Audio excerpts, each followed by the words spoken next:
Leave that in. Welcome to Dadvertising. Today, we're starting with a story. Starting with a story, because we have a storytelling episode. Okay.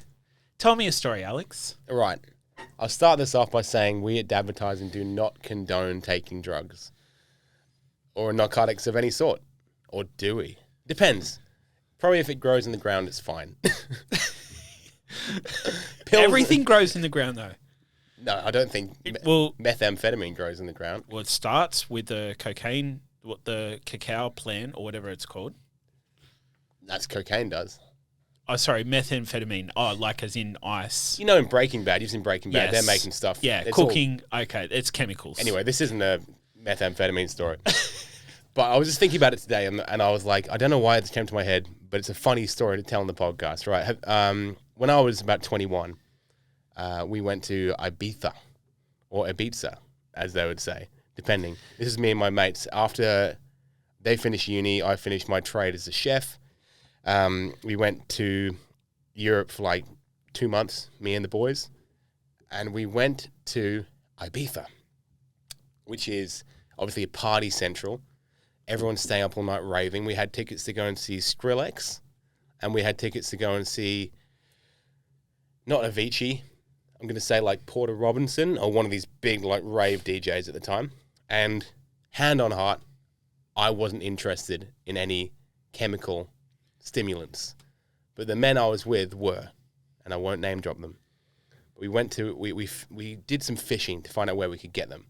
And one guy's like, well, if you go to this pub at this time, there might be a guy called Andy in the bathrooms who you might be able to pay, and he might have something for you, right? So we went to this pub and we ordered drinks, and then one of my mates jazzed himself up and he's like, I'm going to do it.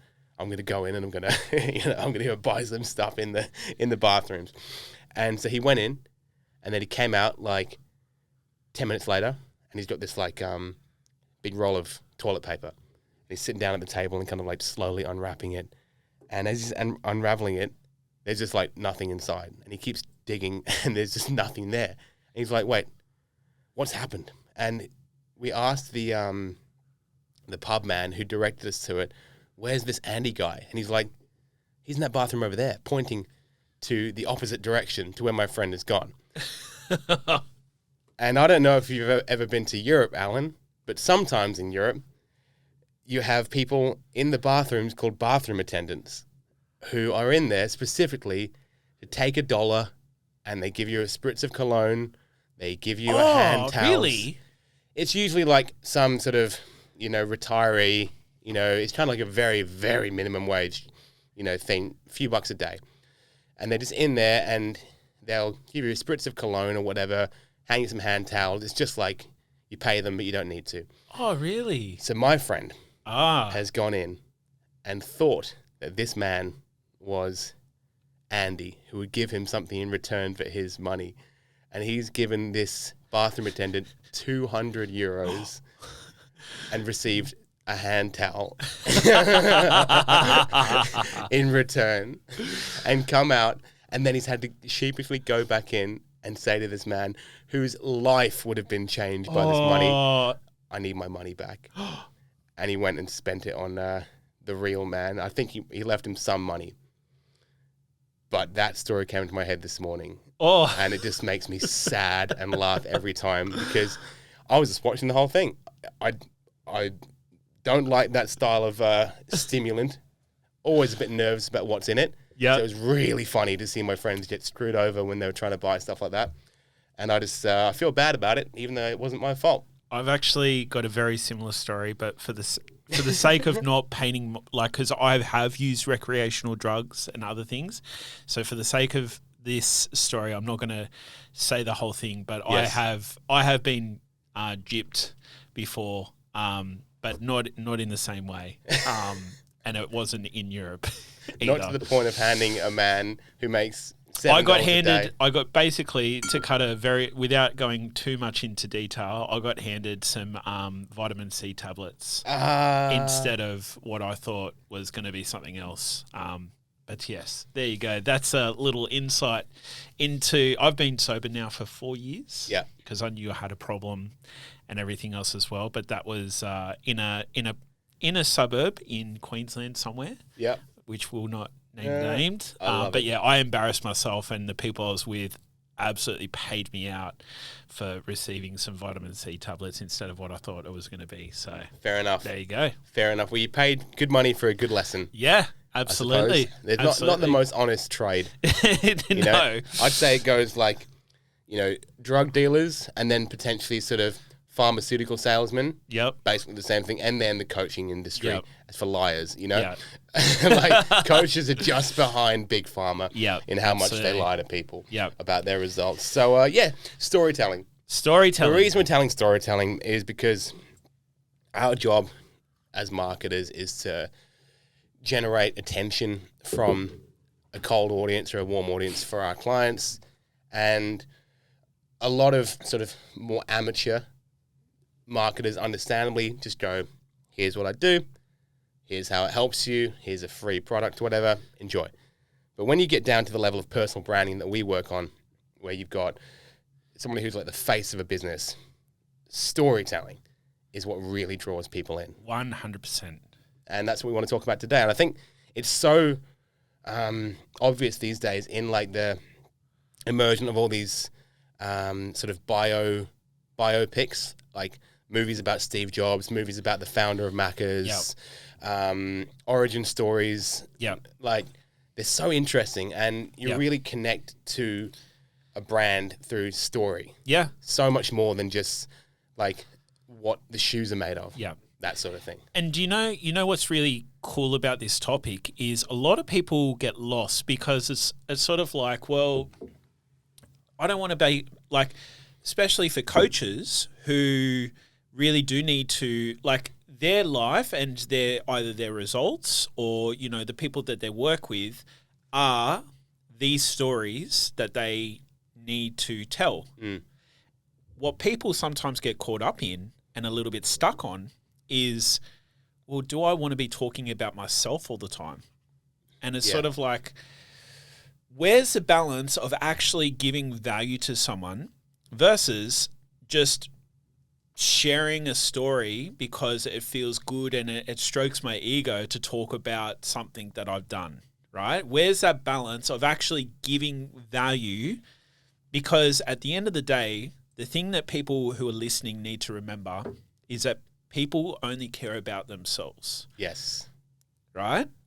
That's the first thing you need to remember. The second thing is people only care about themselves, but they want to hear your stories so that they can relate to themselves. Yeah. This is the key to effective storytelling, right? There's a structure that we can sort of talk about and go through and everything else. But I think as we continue this conversation, storytelling is not just talking about me.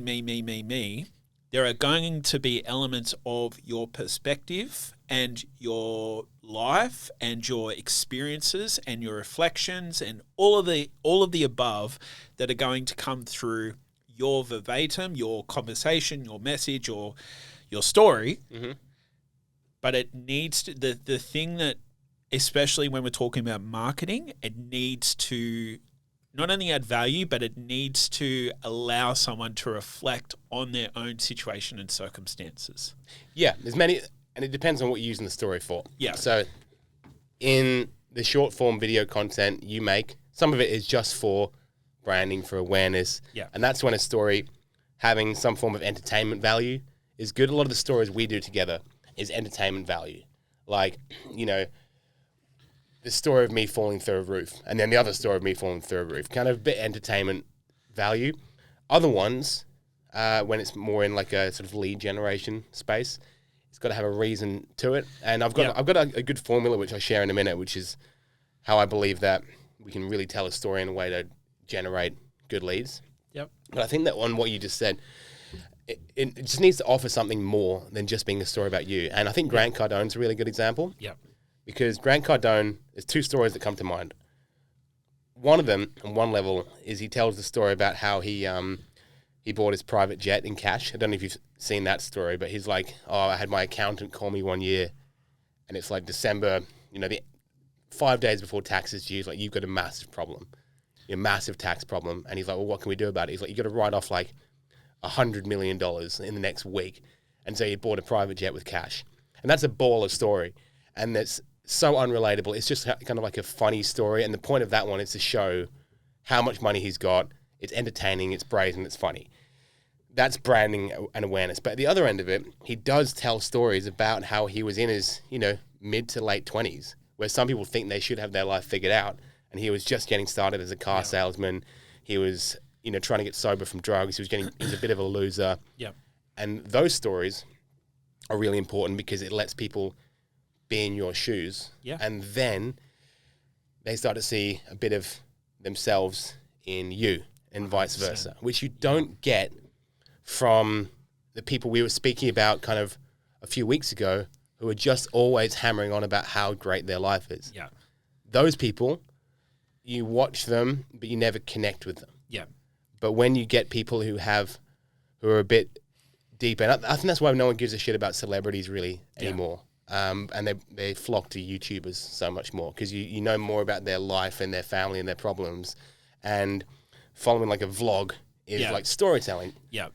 I think what this comes back to is having a bit of a balance, right? Because the thing is, there are stories, like there's different ways to obviously tell stories in different formats and whatnot. And you started to talk about entertainment and other things.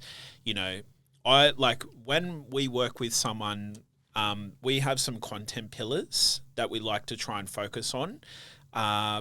One is around a brand, and that's where, like, I guess the entertainment side comes in. You want to, like, there's another content pillar that we have around education, and that's where you obviously want to teach someone something or, really draw a point because of a reflection of a story or a story itself that follows his point. But then you can also have social proof results through a story. Like, this is what someone's made.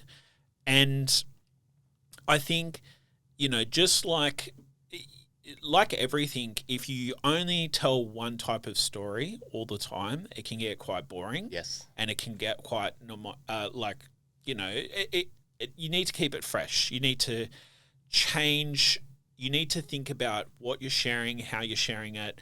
And especially when it comes to marketing, you want to still be able to tell a really effective story or share a reflection or share something, but also have it reach more people, because there's some stories that are much more in depth, but there's some stories that you can tell or share like one line within 10 seconds and it illustrates an entire story in itself as well. Yes. My wife's mum is a writer, and she entered this. She's published author, has a couple of books out.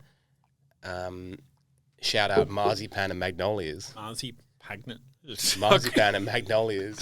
It's a mouthful. Yeah, it's a what's the word? A memoir. Okay. Memoir, like an autobiography, but kind of dramatized. But she entered this competition, which was like a shortest story, like a 2-line story competition. And the winner of this competition was, check this out, for sale, children's shoes never worn. Which just, in 6 words, lets you know that someone's basically lost a kid. For me, how much emotion goes into 6 words there? For me, I was like, fuck, that's so clever.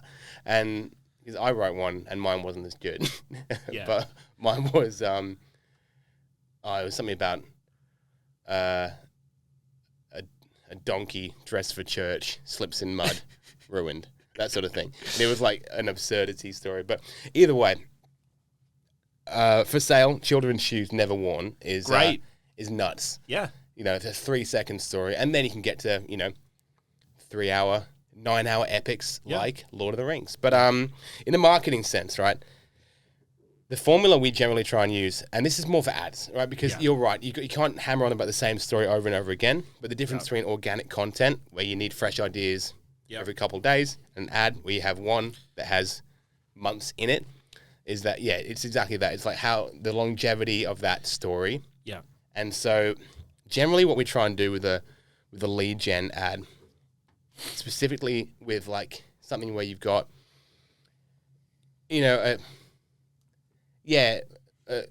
not so much like a free lead magnet, but like more of a direct response, come work with me. That's when you can get like long form copy, get raw with people. And the way we generally like to do that is kick off the story with your real sort of rock bottom moment. Yeah. Because behind 90% of business and money coaches, there's a broke moment. Yeah. And health, there's a poor health moment. And relationships, there's always a moment where it just sucked. Yeah. We've both got them as well. Yeah. We've talked about them before. And to start off with that, with something like one of my clients at the moment is, I was 6 months pregnant, completely broke, and my husband had just walked out of me for no reason. That's the first line you see in the ad, or leaving me completely heartbroken. And then, but the photo is her, living some abundant lifestyle. So how did I go from there to having 6-figure months, traveling the world and running an internationally renowned coaching business, that sort of thing? Completely true story.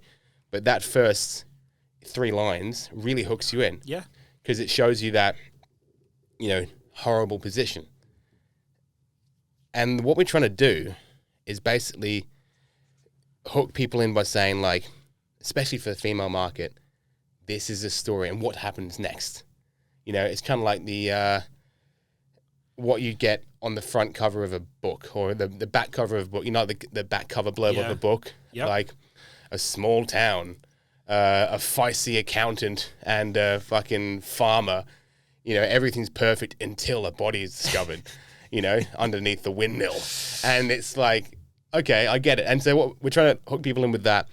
And then the formula really ends up like, if you can take people back to your worst moment that they can relate to, and if you're trying to help people with money, take them back to when you were broke, health, take them back to when you were unhealthy, and really dig into the things that they can understand, like the thoughts that are in their head. Because most of the time we're marketing to an earlier version of us. Yeah. And so if you can get hyper specific, like lying awake at night, worrying about whether or not, I had paid for some specific thing, like what was going to happen when the daycare bills are coming out tomorrow. Yep. That sort of thing. Or my relationships, like, what are you laughing at? I've got a really good story. Yeah. Okay. So like, but the key that I just want to pull out that you've been talking about, the key word I feel is relatability. Yes. This is the whole purpose of telling effective stories. I actually recently started working with a mentor, as of, a week or so ago. And he told me, he gave me he shared something, right? And he was using this reflection to reflect on my business and some of the things that he was going to suggest for me. Yeah. And the example that he used was, he said, so he first said, think about the fitness industry. You've got different type of people who are advertising, their services and whatnot for the most part. Like, think of an online coach, right? So, an online PT or an online coach might market, like the amateurs will typically market, lose 8 kilos in 8 weeks or something along those lines, right? The ones who are a little bit more in tuned will go talk about summer body or winter, like get ready for this with this preparation. The ones that really fucking nail it are the ones who go, remember that time, remember at Christmas last year, how someone gave you that funny smirk because you put a little bit too much food or a little bit too much dessert on your plate on Christmas Day. Yeah. How would you like to get back at that person? I was like, fuck. Nice. And that, I can't relate to that, but I immediately went back and I'm going to share something for me. Whilst that didn't apply to me, it made me reflect on one time I was at Wet n Wild. And this is probably in the last 12 months, I think.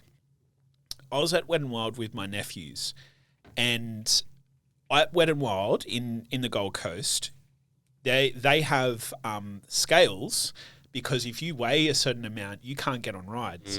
There was a ride that I weighed too much, and I had to watch my nephews go, and I had to walk down and meet them at the bottom, and I was fucking embarrassed. Yeah.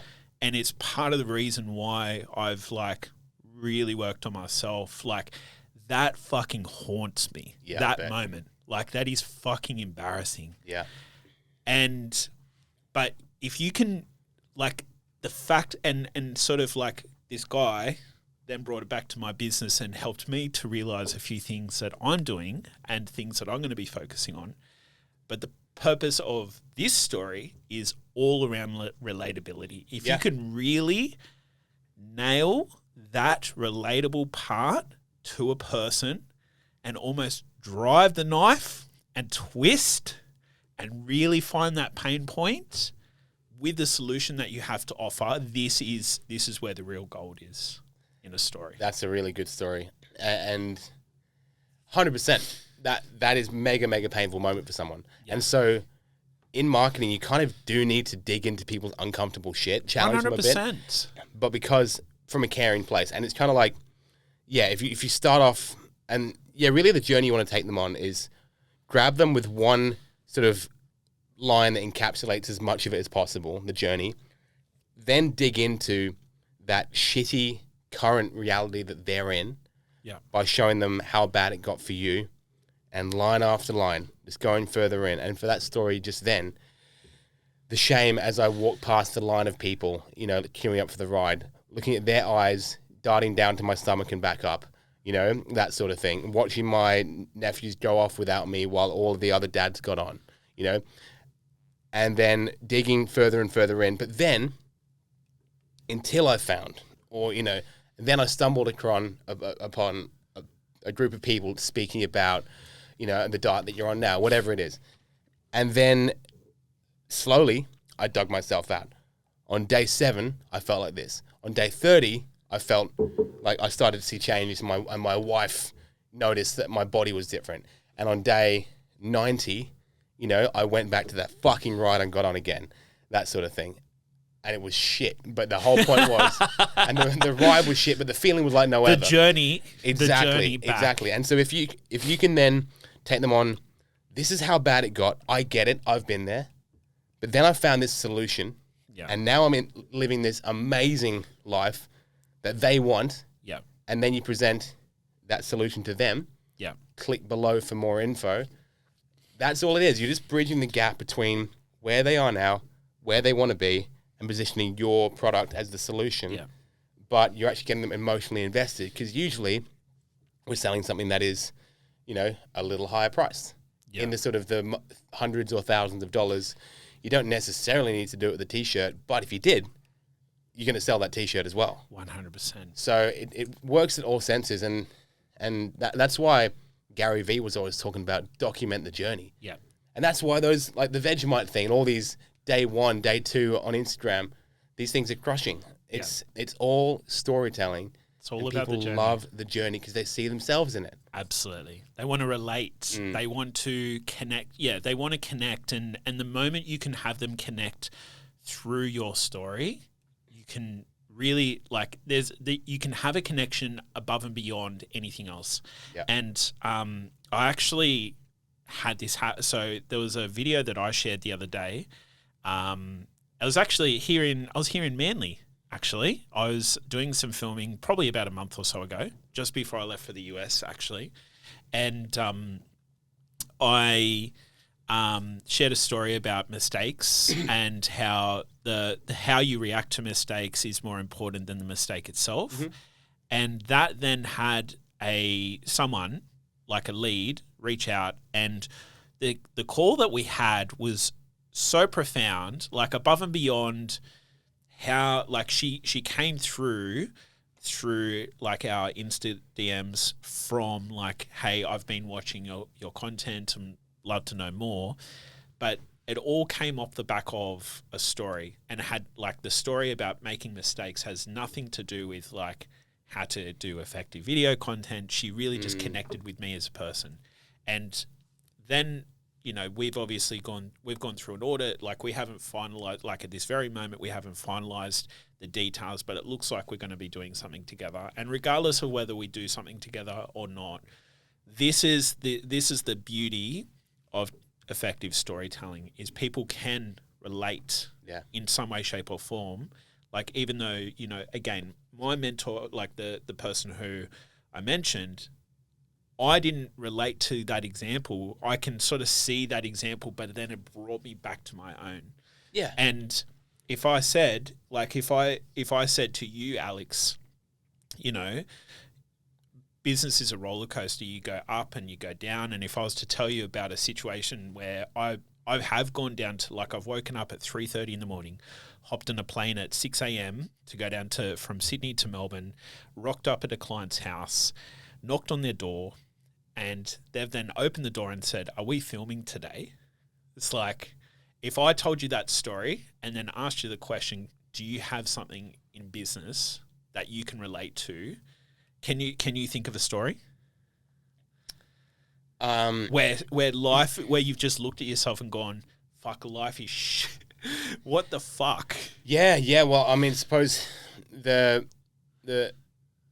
your mate's fitness example move forwards to your fitness example. Yeah. Move forwards to my moment, which was, you felt embarrassed in front of your nephews. Yeah. I felt embarrassed on our honeymoon because I had this coaching business which was online, and it was a good business, I thought, because for the first 4 weeks of that honeymoon, I had $2,000 a week coming into my account from my clients. And then for the second 4 weeks, I had zero money per week coming into my account, and I ran out of money on our honeymoon. Like, not just ran out of money. And so my new wife is like, I've got money, it's fine. I'm like, we've got money, I get paid. But I was like, no. You know, what a piece of shit I am, because I'm supposed to be, you know, the provider here. Yep. And we're in Naples, and I just put my card into the ATM, and there's like $6 in there. That sort of thing. Horrific example for me. And that was the point. I've got a million of those stories. Not to that level of brokenness, but the way I felt in the eyes of my wife, who probably on the surface didn't massively care. There's got to be some twinges of doubt in there, right? Yeah. And in your nephews seeing you like... But even off the back of that story you've just shared, like, it makes me think about the time that, like, there was a year that I had to borrow money just to pay for... Like, I borrowed some money one year to pay for rent, and because we couldn't afford Christmas presents whilst I've been in business. Like, it feels shit. Yeah. But see how, like, relatable your story is for me to share my story. And again, this all comes back to relatability. Yeah. Yeah. And how powerful it is as well. And if you're in the situation where you're broke, then just buy our course on how to not be broke. Correct. The trick is you got to spend more money to get into it. But, you know, we got to turn your life around. That's where it gets a bit, you know, this is the other thing about storytelling, right? People often balk. I believe balk is the word, B-A-L-K. Add some salt and pepper to their stories? Is that what No, to balk at something as in, like, to scoff at it. As in, like, you know, I'm not interested in that. Like, when I do long-form ad copy, they're like, that's long. Yeah. But this is the thing. Short-form ad copy, when everyone's looking for clicks and, quote, leads, $2 leads, I'm getting like $5 leads, which is what a lot of people are still going for. Anyone can get them based off of 7-line ad copy, you know, go from dad bod to rad bod in 60 days without giving up pizza and beer, that sort of thing. You can get $2 leads for that because everyone wants this free ebook. But what you're getting is curiosity. Yeah. And curious people, most of them aren't buyers. Intention comes from people going through a journey with you. And so whilst most people won't read your entire story, the people that do, boom. Super qualified. And it's 100%. even, there is a pretty, especially in the marketing world, I would say, like a pretty infamous marketer who is like I'm having a look at some of his videos. Some of his videos are 25 minutes long. Yeah, right. On his ads, but they like the way that he's done it. Who is it? Sabri Subri. Sabri, yeah. Yeah. The way that he does it, like they're very well like produced, and he is super polarizing, so it really hooks you in. And for the most part, I like some of his ads I'll watch a minute or two in just purely for observation purposes because I'm fascinated. And then like he'll put up a timer for 7 minutes or whatever, but the video is 25 minutes long. Yes. You know, and it's fascinating watching, you know, like there was part of me that was like, who's going to watch this for, you know, and it's the thing is, I'm not ready to buy, like I'm sorted for my shit, but I can see how someone who's in that pain and all the things that he's driving and whatnot, someone who's really like reacting is probably going to sit through, you know, half to the full video and be one of the most qualified leads through that process as well. We're tracking VSL retention at the moment, so video sales letter retention on one of my clients at the moment, and he's got like a 14-minute VSL, where at the beginning I've said, say it's 8 minutes. Say like this is an 8-minute video, and he's got like 40% of people are watching the whole thing, which is nuts. Yeah. And so at the end of that one, when they're booking calls, we're getting super cheap calls. Yeah. Not leads, people booking into the calendar, super cheap. And it's insane. Like just the right people will come through. And if someone can't watch a minute of a video, there's two reasons. One, they're the kind of person like me who's like, just let me speak to a human, please. Yeah. You know, I'll talk to someone and then I'm through. And that's one side. Other side is like, they can't watch a minute of a video, then they're probably not going to be a great person to... Well, they could also be, like, they could also literally be checking their phone, like, whilst in the middle of a meeting and they can't physically stay on the line. But if I'm sure they would be retargeted and all the other things, right? And then eventually give them the opportunity at some stage to watch the video, if it's targeted correctly, obviously. But you're right, like...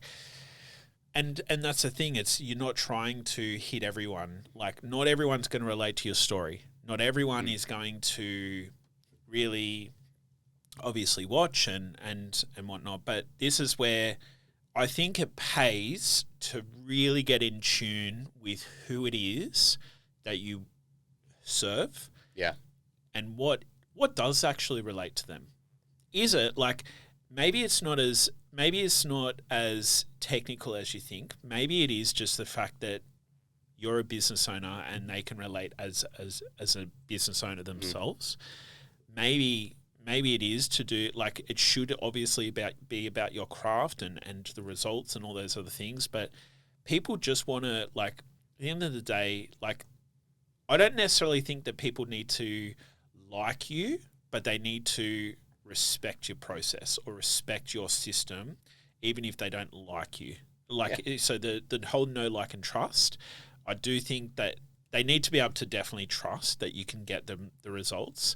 The know who you are, but respect the fact that we don't need to hang out on the weekends. We don't need to ever like catch up for a coffee. I just need to know that your process is going to, I can see your process in my system and it's going to work. And that helps if they can see a little bit of themselves in you. Absolutely. Vice versa. Correct. Their journey in yours. Correct. Because it means that you've overcome obstacles.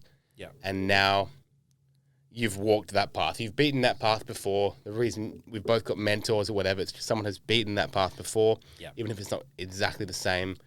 When problems arise, they've figured out the way to get past it. Yeah. And that's what storytelling comes down to. I think that just finally, like, a lot of us maybe make the mistake early on of thinking that running ads, doing marketing is to get as many views and eyeballs as possible. But to an extent, it's also trying to get rid of people. Yeah. The wrong people. And so one of my ads at the moment, it literally says, it's for people in a network marketing company, and I address the very specific product they sell in the headline of the ad. So I don't name the company. I don't say affiliate marketers. I literally say water filter distributors, because they know it's only one person, and it pigeonholes me right down. But guess what? Like, I don't need other people. Yeah. I'm not getting any people selling supplements. I'm not getting people selling skincare or whatever. I'm getting this one kind of network marketer, and they're all booking into my calendar, and it's working because it's hyper specific, and it gets rid of a shit ton of people. Yeah. And if your story is completely unrelatable, you know, if my business stories or your health stories or your business stories, whatever, just do not relate to someone at all, that's fine. They won't read it. They'll get on with their life. You'll get on with yours. You don't have to battle for a sale. Selling shouldn't be hard. No. And I think we'll get into that in the negotiation episode later on. So, but yeah, man, I think that we've taken people on a bit of a journey today. A bit of a journey. And what I will finish on is the fact that storytelling is such a huge part. Like, it doesn't really matter who we work with. It is the first place that I start with our clients is what sort of stories can we tell? What sort of stories can we put in place that has people really relate to your work or to what it is that you're doing and everything else. And we've seen some really, really insightful conversations. We literally, like, I'll give you a strategy of one of our bigger clients. He literally tells stories and shares education and wisdom and reflections from his experience, all of the back of selling by chat. Like, all he's doing is he's engaging people who comment. He's then sending voice notes in Instagram and other things, all off the back of his stories. And it is one of the most effective ways to build a real human connection by building a personal brand, storytelling effectively, and then guiding someone down your funnel should they be a qualified lead. 100%. So just quickly, because you have a really good process for this one, you've sat me down a few times and you've extracted like 20 good stories out of me when I couldn't think of any. How do you do that? Someone's sitting down and they're thinking, all right, Alan, but I don't have any good stories. Everyone's got them. Yeah. They don't have to be about, climbing Machu Picchu or going interrailing through Europe for, and getting beaten up by a homeless. Yeah. A homeless person. There's stories every day. So just give us a quick rundown of how to, extract stories from your life. All right. So there's two main areas that we focus on, and it's like, this is actually, this is something that's been reiterated by Alex Hormozi in his book, $100 Million Leads. But part of his content strategy that he talks about is far past experiences and recent past experiences, right? So far past experiences being experiences that you've had from childhood up until now. It can be, a school teacher who believed in me. It can be mum or dad or a family member who said something that changed your trajectory. Yeah. It can be something that you learnt at school. It can be something that happened in your 20s. It can be something that is the reason you started the business that you did.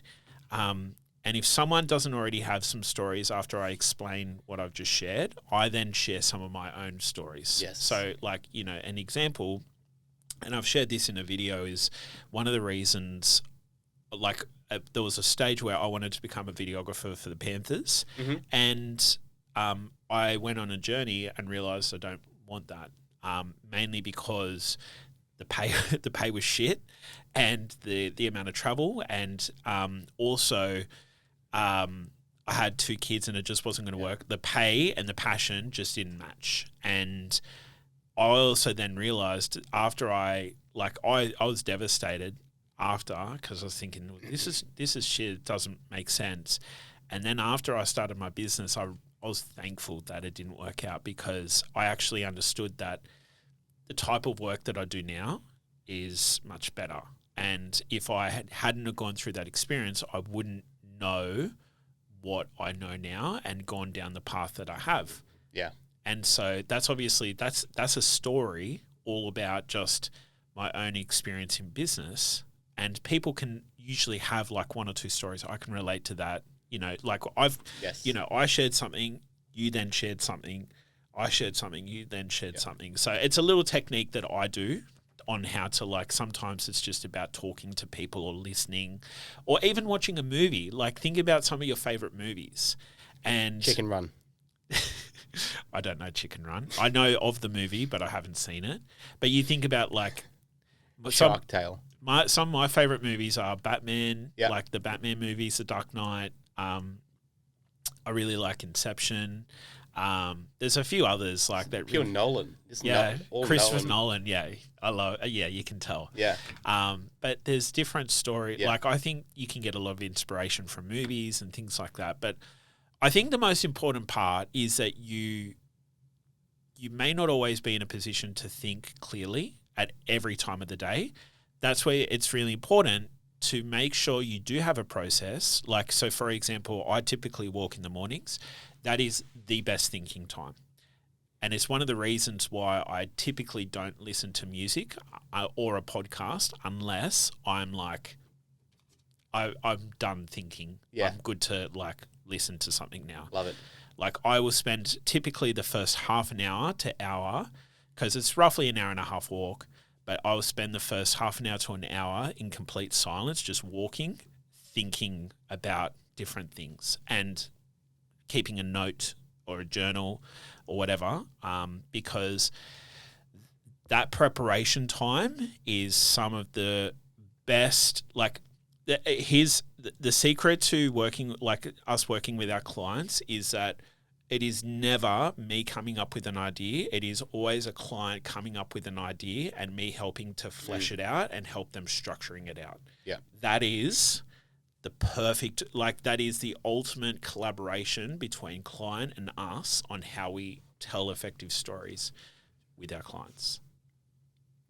Baller. Sorry, good, the man. last part. Yeah. Sorry, that's a recent part. Sorry, and recent past experiences is, you know, examples of things that might have happened in the last week Yeah. or 2 weeks or whatever the case is. You know, we had a really interesting conversation, which we're going to talk about in a future episode, about trends and things that people say in a particular industry. And, you know, Not sure if that was a conversation. I think you were kind of just shouting in the car for about 15 minutes. Yes. I'm going to get something off my chest. Yes. 40 minutes later, Yeah, exactly. took a breath, Yeah. just spitting with rage. So, but that's a good Past example. recent experiences. Yeah. Yeah, and there's things like that. You know, conversate. And the thing is, a lot of these recent past experiences are things that people probably overlook, but happen on a day-to-day basis. Whether it's you get asked the same question and it's the same response, Yeah. or I work with a lot of people in property, so they don't even think about the conversations they're having with conveyancers, real estate agents, mortgage brokers, accountants, let alone their client, right? Yeah. There's so many different stories. There's so many situations and circumstances that are happening, and there's so much that you can pull out of those. And it's a matter of just extracting, getting the ideas, getting them started, and then putting some structure behind it. Yeah. There's a skill in that as well. And that builds, that's a learned skill over time, is observing when something is worth taking note of. Yeah. And then moving forwards with it. And that's what you've been doing. So I think the last thing I'll add is it is so crucial that it needs to be relatable. And to be relatable, it needs to have a lesson or a moral of the story, or there needs to be some sort of value given to your audience. That's the key. If it doesn't, it's just it can be a shitty story. we've all told them, we've all heard them, and brevity. Brevity is often the best thing for stories. Just, I don't know what that word means. I know you don't, because you don't use any of it. It means being concise. Alan, this is 44 minutes into a 30-minute podcast, and Alan's learning the definition of the word brevity. My goodness. The proof's in the pudding. I'd love to know how many people actually know the definition of brevity. Well, in this room, it's 50%. So I'd say about half. Am I really that dumb? No. Or No, you're not. Okay. I'm We'll see. extraordinarily intelligent. It's not that. But yeah, man, I think we've got to wrap that one up there. But yeah, epic. You definitely extract a lot of good stories out of me when we work together, which is epic, especially when I've got nothing in my head. You pull them out, and it's the recent ones that are really interesting. I'm going to take this opportunity. I'm going to do a little plug for my business. Do it. If that's okay. One of the things that I absolutely love. So I mentioned how I told a story. There's a client who came, she's not a client yet. She's a lead that most likely we'll be working with. But what I then took her through is a content audit. And this is someone who has a lot of experience and a lot of PR. She actually had too much. She just needed to nail down and get really specific on the 2 to 3 things that she needs to focus on, and the 1 to 2 things that we can assist during that process. And we had such an amazing conversation, and I love it. So the plug here is that if anyone listening would love a content audit, would love, for free. Yeah. There is no cost to what I'm about to share. I'll put a link somewhere down below. But if you would love a free content audit around your content, what you're doing, and you'd love some feedback or how I could be better, please reach out. I'd love to do a content audit. The value that I give in these is unbelievable for free. So get onto it, or go to tripleeffect.com.au/review. And you can book yourself, or you can fill out a form, and I'll be in touch. Preach. Alan's the man. He knows his stuff. His stuff, ladies and gentlemen. We'll see you next week. And go and tell some stories. See you soon. Tell us some stories. Peace.